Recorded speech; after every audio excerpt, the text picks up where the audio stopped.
जय जगन्नाथ, हर हर महादेव। चलो मेरे साथ आप लोग भी घूमने चलो और घूमते घूमते थोड़ा ज्ञान बांटते हुए चलते हैं, क्योंकि मेरे अंदर जो भी ज्ञान होता है मैं अपने अंदर रख नहीं पाती हूँ, थोड़ा फ्री में बांट देती हूँ।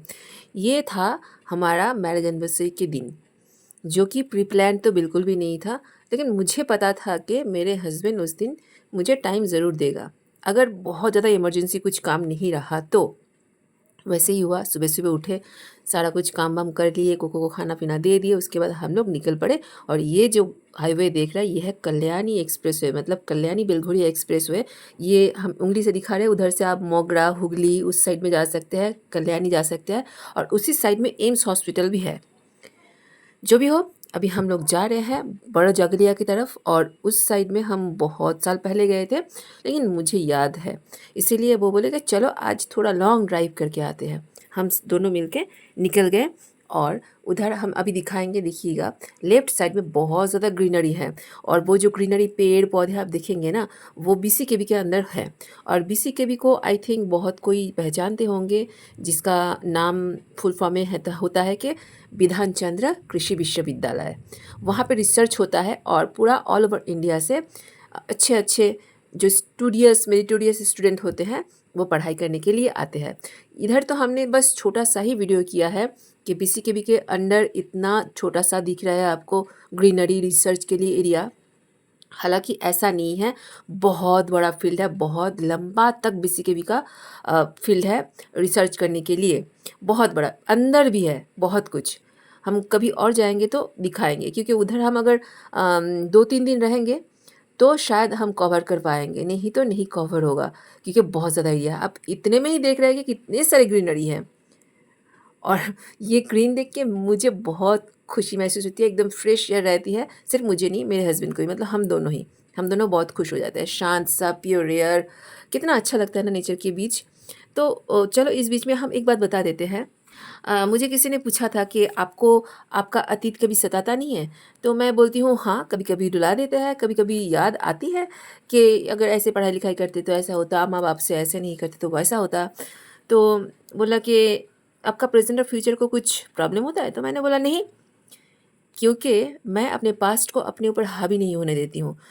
ये पास्ट ऐसा है ना, आपके पीठ के ऊपर ईंट पत्थर रख के बैग लगाया गया हुआ है, ऐसा है, बैगेज, एक्स्ट्रा बैगेज है। तो पास्ट को हमेशा फेंक देना चाहिए, जला देना चाहिए। पेड़ से गिरा हुआ पत्ता कभी पेड़ में लग नहीं सकता है, और बच्चा पैदा हो जाए तो फिर से माँ के पेट के अंदर जा नहीं सकता है। वैसे ही अपना अतीत है, जो एक बार पीछे छूट गया तो वो वापस आ नहीं सकता है, जुड़ नहीं सकता है।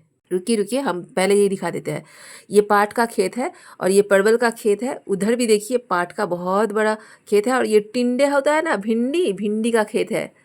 जो ऊपर आप देख रहे हैं भिंडी का खेत, हाँ ये वाला भिंडी का खेत, उसके पीछे है पाट का खेत।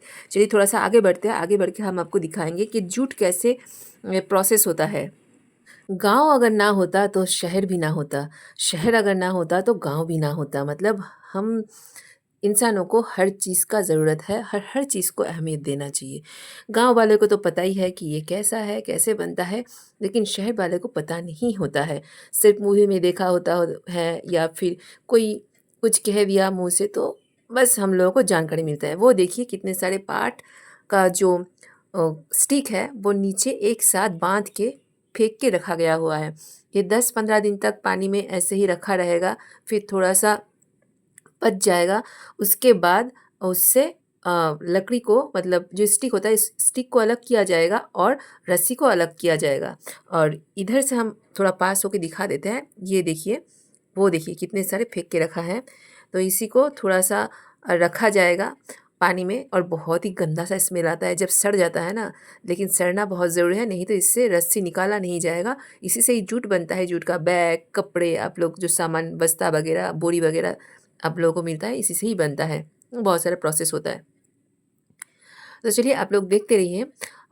जैसे मैं बता रही थी कि अतीत के बारे में, तो ऐसे बहुत सारे बच्चे हैं, बहुत गलती करते हैं, पढ़ाई लिखाई में भी गलती गलती करते हैं, माँ बाप भी बहुत सारी गलती करते हैं। मतलब इंसान बहुत गलती करते हैं, तो अफ़सोस करते हैं कि काश ऐसे हम थोड़ा सा नज़र दिए होते तो ये होता वो होता। बिल्कुल नहीं, जो होना है वो तो होकर ही रहेगा। अब बिल्कुल भी कुछ कर नहीं सकते हैं। जो होता है अच्छे के लिए होता है। देख रहा है ना मैं कैसे झूम रही हूँ। जितना भी टेंशन हो कुछ भी हो, मौका मिलते ही मैं झूम लेती हूँ, ऐसे ही हो। और मेरे साथ रहने वाला जो भी इंसान है, वो मेरा बिल्कुल ऑपोज़िट है। उसको चीयर करने के लिए मैं खुद को चीयर कर लेती हूँ और अपने दर्द को भूलना पड़ता है। नहीं तो वो जो बंदा है, मुझे सँभालता है, वो टूट जाएगा, बिखर जाएगा। क्योंकि उसका दोस्त, हमसफ़र, वाइफ़, गार्डियन और क्रिटिक्स, उसका दुश्मन भी मैं ही हूँ। हाँ, हाँ, मेरे हस्बैंड का फ्रेंड, पत्नी, दोस्त, एनिमी, क्रिटिक्स मैं ही हूँ। तो बस, और वो भी हम दोनों ही एक दूसरे के ऐसे ही है। बिल्कुल ऑपोजिट है, लेकिन एक साथ है और रहेंगे भी। और हर किसी को ऐसे रहना चाहिए। कोई भी परफेक्ट नहीं होता है अपना रिलेशनशिप में, और परफेक्शन ढूंढना भी नहीं चाहिए। कोई इंसान परफेक्ट नहीं होता है। कुछ अलग गलत सलत हो जाए तो इग्नोर कर दो। और हाँ, ऐसा नहीं कि कोई फिजिकल या मेंटल टॉर्चर हो रहा है तो वो सहन कर लो, बिल्कुल नहीं। इसका प्रोटेस्ट करना चाहिए। हस्बैंड वाइफ हो, कोई एक दूसरे का फ़ायदा ना उठाए। ऑनेस्ट रहिए और प्यार करते रहिए, प्यार बांटते रहिए। अपनी खुशी को अपने तक ही रखिए। हर किसी से उस दिन के लिए शेयर मत कीजिए, क्योंकि आपकी खुशी में हर कोई खुश नहीं होता है, आपके दुख में भी हर कोई खुद दुख नहीं होती है। बस दिखावा होता है। आपका जो सक्सेस है, आपका ब्यूटीफुल नेचर है, आप ब्यूटीफुल दिखते हो, उसी को सब कोई प्रेज़ करते हैं। लेकिन जब आप पागलों की तरह घर में रहते हो या फिर कुछ गंदे बातें करते हो, तो सिर्फ आपके पार्टनर ही आपको प्यार करते हैं, बाहर वाले नहीं। ये हमेशा याद रखना चाहिए। तो वैसे ही हम बोलेंगे कि अतीत को अपने वर्तमान में बिल्कुल घुसने ना दीजिए, और अतीत के लिए अपने वर्तमान, प्रेजेंट और फ्यूचर को ख़राब मत कीजिए। हम दोनों उस दिन गए थे गांव में अपने रिफ़्रेश करने के लिए। बहुत ज़्यादा टेंशन चल रहा है, मेरे आँखों में इन्फेक्शन है, डॉक्टर दिखाया नहीं है, मेडिसिन ले लिया है, वक्त कब मिलेगा पता नहीं। खाना खाने हम लोग रेस्टोरेंट पे गए थे, खाना खा नहीं पाए, उसको पार्सल करके हम लोग घर पे लेके आके रात को डिनर किए।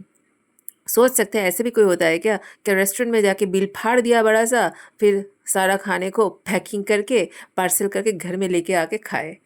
चलो बाय आज के लिए।